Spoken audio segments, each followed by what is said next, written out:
So you've set yourself a really ambitious target there, which is great to hear. I think it is, you're absolutely right, it is a very ambitious target, but I don't think it's something we've said lightly. And, we've been speaking to people who were in government in 1997, Gordon Brown being one of them.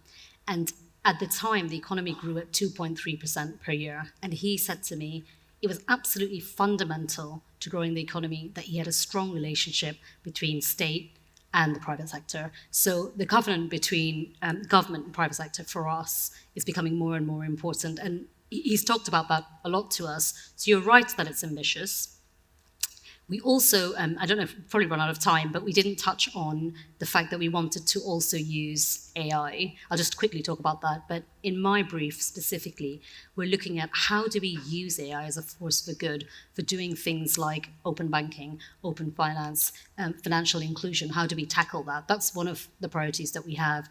And if we want to go into government serious about being in line with other countries. So for example, EU already has legislation around AI and we don't have it. So we do want to look at regulating foundation models, for example. We do want to look at, do we need licenses for people who are developing AI?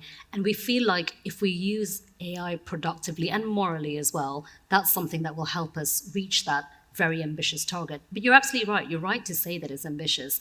But I think after 13 years of not being in government, if we're not ambitious, then people won't take us seriously. I think there